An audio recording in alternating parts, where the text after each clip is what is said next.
తో కూడుకున్న మాసం వైశాఖ మాసం.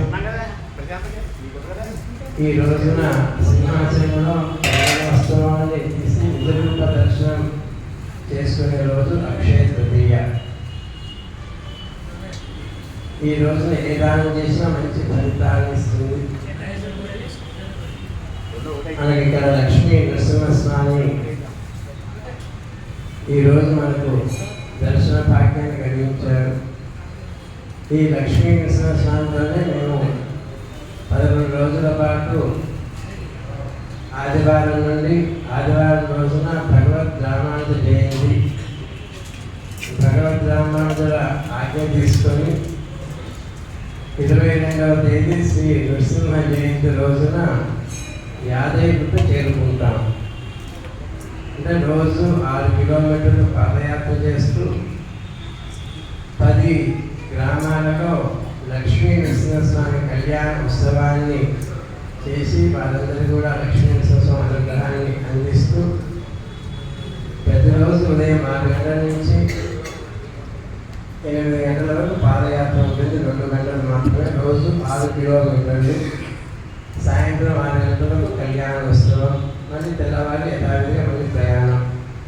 అలా 10 రోజుల పాటు పూర్తి చేసుకుని 11వ రోజున యాదగిరిగుట్టకు వెళ్ళి యాదగిరిగుట్ట గిరి ప్రదక్షిణం, యాదగిరిగుట్ట ప్రదక్షిణ చేస్తూ పైకి చేరుకున్న తర్వాత అక్కడ లక్ష్మీ నరసింహస్వామి నృసింహ జయంతి సందర్భంగా స్వామిని సేవించి ఆ తర్వాత మనకి తిరిగి వచ్చి లక్ష్మీ నరసింహస్వామి కళ్యాణ ఉత్సవాన్ని పూర్తి చేసుకొని సాయంత్రం కల్లా మళ్ళీ మన అమ్మ సన్నిధికి చేరుకుంటాం.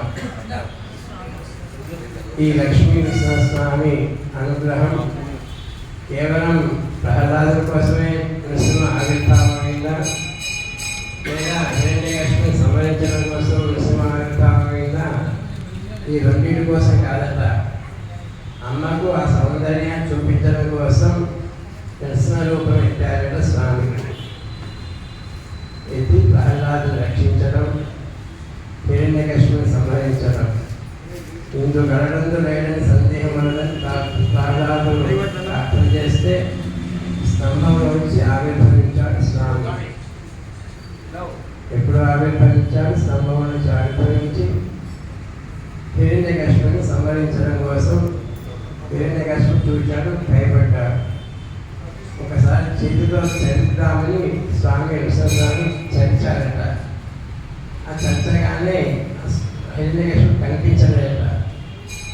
అయ్యో, ఇంతసేపు నేను ఈ రూపం వేసుకుని వచ్చానే, హిరణ్యకశిపుని సంహరించుదామని వస్తే నాకు కనిపించకుండా పోయాలి అని అనుకున్నాట నరసింహస్వామి. అయ్యో అయ్యో తప్పైంది, నేను ఎందుకు ఇచ్చానని బాధపడ్డాయట.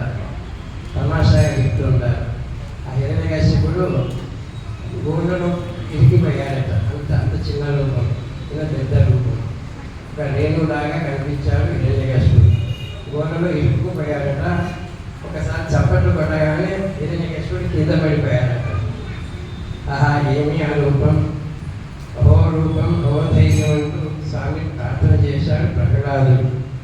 వెంటనే నఖములతో సంహరించాడు హిరణ్యకశిపుని. అటువంటి రూపం లక్ష్మీ నరసింహ రూపం.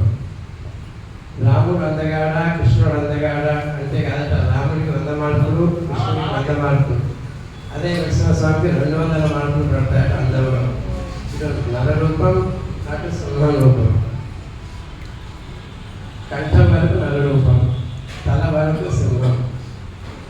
భక్తులంతా ఈ మొత్తం నరరూపం నుంచి పాదాలు, హృదయం అంతా కూడా సింహ రూపంలో దాల్చుదామనుకున్నాడు స్వామి.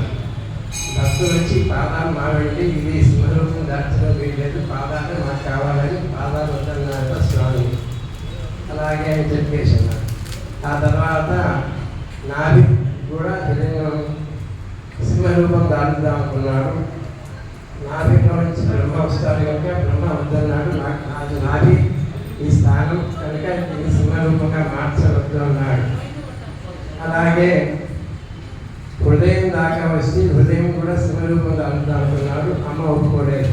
ఈ వక్షస్థలం నాదయ, సింహరూపం దాల్చుకొని వీల్లేదు. శంఖచక్రాలు సింహరూపం దాల్చుదాం అనుకున్నాడు. శంఖచక్రాలు పంచాయతాలు కూడా వచ్చి పర్మిషన్ ఇవ్వలేట. అప్పుడు కేవలం కంఠ విశ్వరూపం దాల్చిన రూపం లక్ష్మీ విశ్వరూపం.